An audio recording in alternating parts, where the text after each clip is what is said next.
Innal hamdalillah nahmaduhu wa nasta'inuhu wa nastaghfiruh wa na'udzu billahi min shururi anfusina wa min sayyiati a'malina may yahdihillahu fala mudilla lahu wa may yudlil fala hadiyalah. Asyhadu an la ilaha illallah wahdahu la syarika lah wa asyhadu anna Muhammadan abduhu wa rasuluh.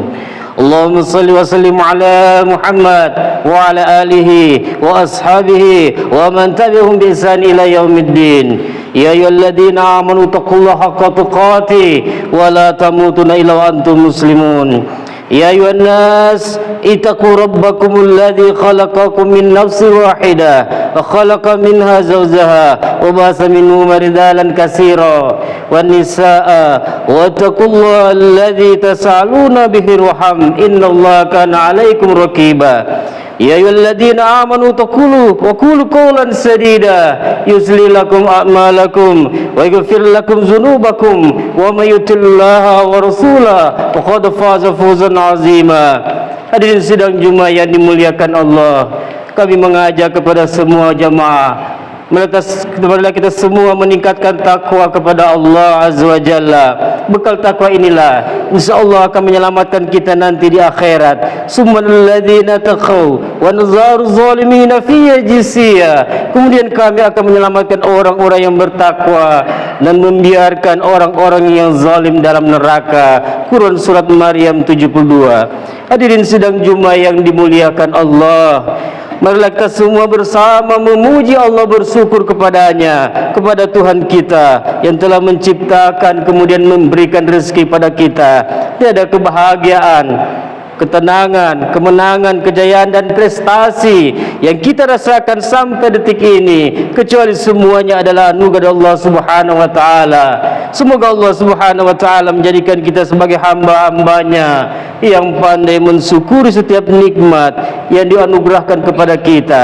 Salawat dan salam semoga tetap tercurahkan pada junjungan alam baginda Nabi Agung Muhammad sallallahu alaihi wasallam serta keluarganya, sahabatnya, serta seluruh pengikutnya, termasuk kita semua selaku umatnya. Ma'asyiral muslimin rahimakumullah, salah satu nikmat yang seringkali dilupakan dan luput disyukuri adalah nikmat kemerdekaan.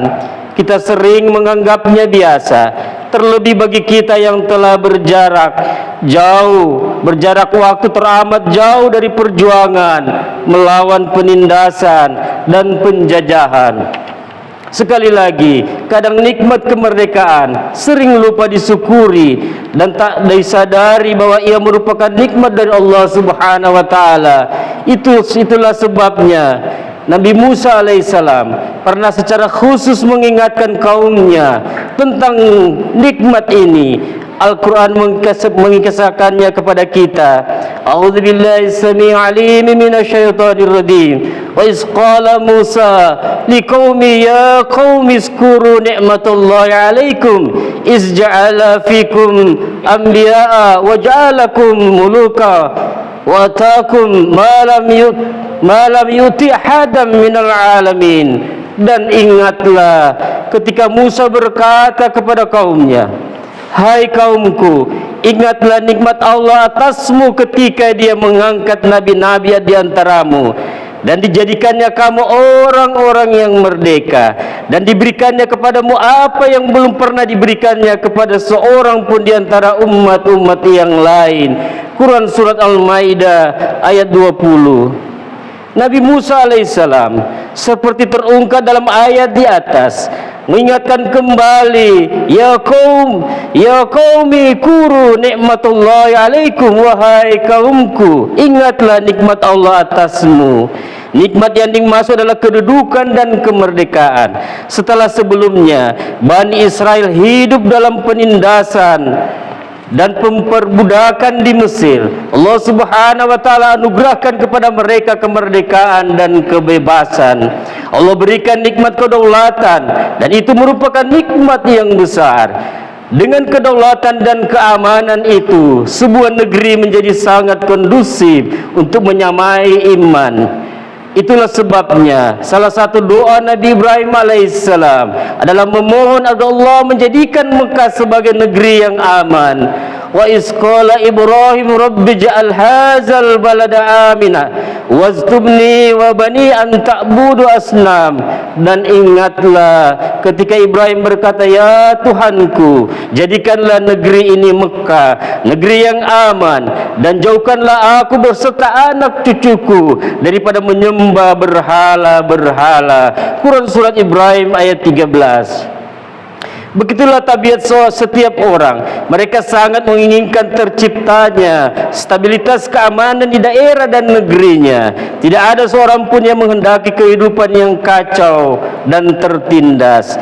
Kita menghendaki agar kampung kita aman, desa kita tertib, kecamatan dan kabupaten kita bebas dari kerusuhan, dan negeri kita pun memiliki stabilitas politik dan keamanan yang baik.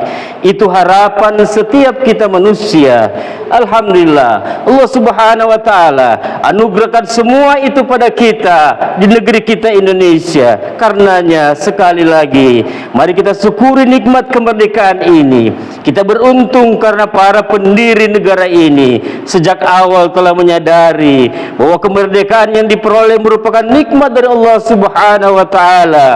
Kita mengingat kalimat yang di alinea ketiga pembukaan Undang-Undang Dasar 1945 atas berkat rahmat Allah yang Maha Kuasa, dan dengan didorongkan oleh keinginan luhur supaya berkehidupan kebangsaan yang bebas, maka rakyat Indonesia menyatakan dengan ini kemerdekaannya. Kalimat tersebut mencerminkan tawajud abdi, orientasi akidah yang sangat kuat dan diri para pendiri negeri ini.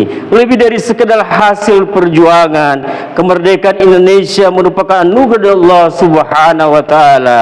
Ma'asyiral muslimin rahimakumullah, salah satu cara untuk mensyukuri anugerah kemerdekaan adalah dengan menunaikan amanah kemanusiaan kita. Manusia memegang dua amanah dari Allah Subhanahu wa taala, yaitu amanah risalah dan amanah wazifah. Amanah risalah berkaitan dengan tujuan penciptaan manusia, yaitu beribadah kepada Allah Subhanahu wa taala. Sementara itu, amanah wazifah atau amanah fungsi berkaitan dengan tugas-tugas kita manusia sebagai khalifatul di bumi ini.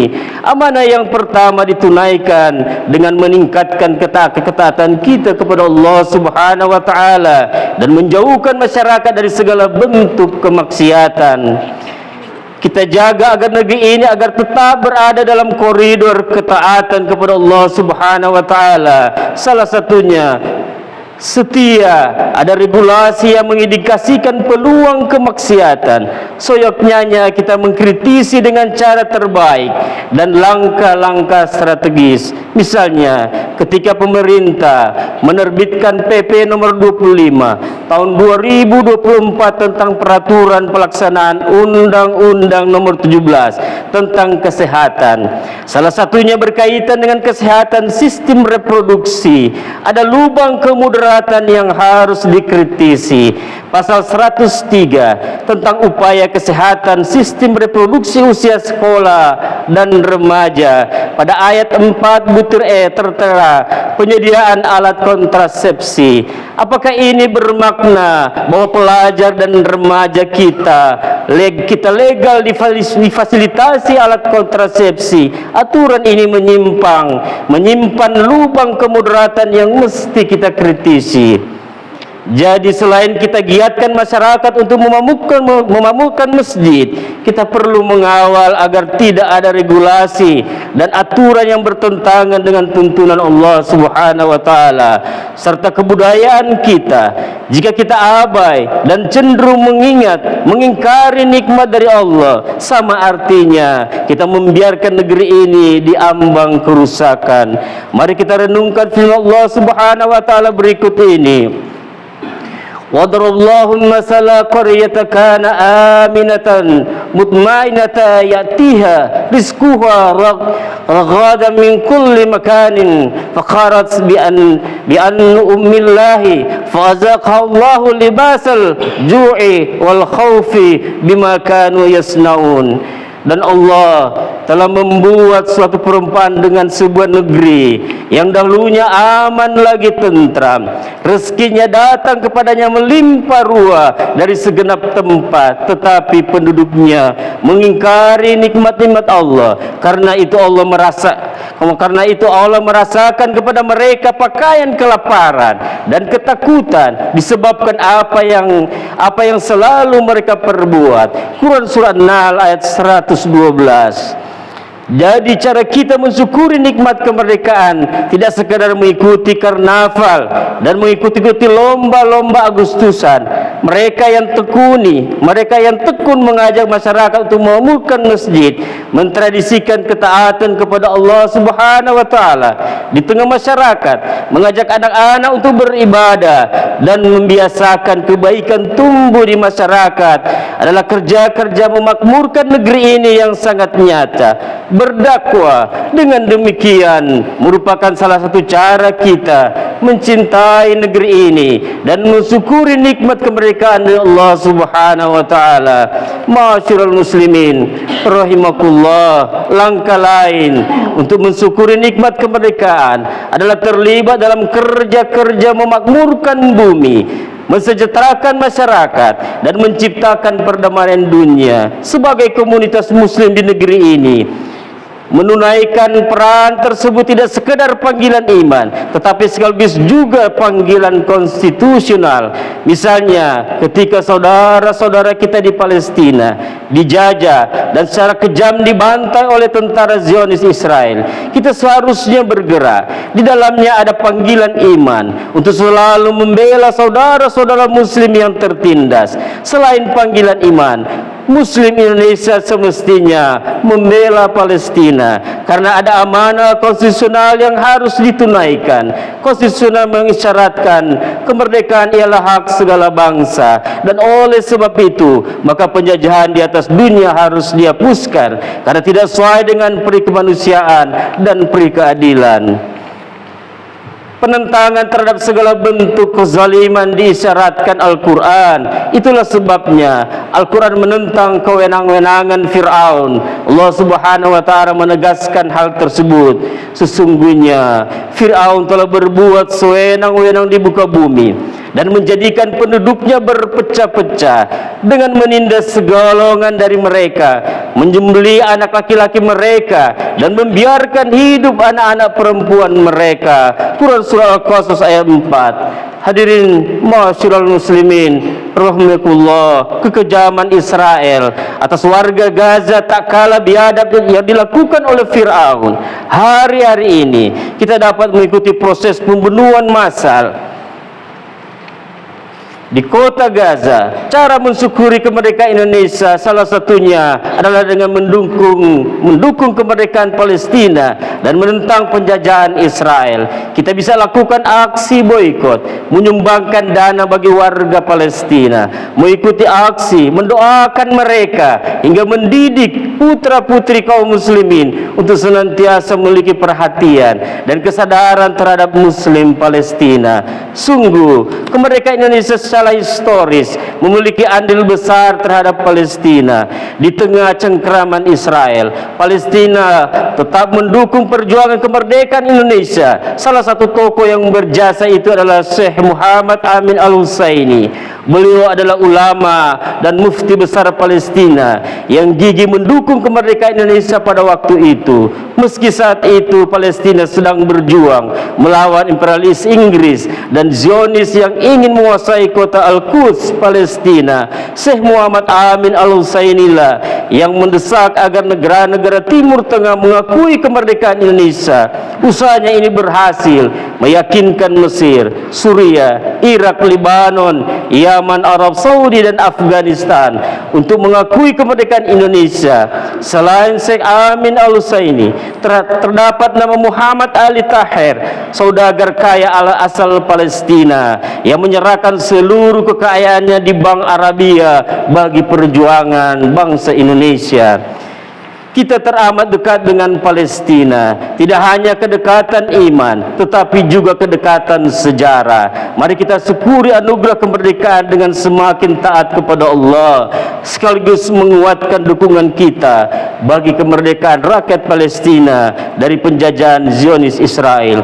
Barakallahu lakum fil Qur'anil azim wa nafa'i wa iyyakum bima fihi minal ayati wadh-dhikril hakim. Aqulu qouli hadza fastaghfirullahi wal astaghfiru innahu wal ghafurur rahim.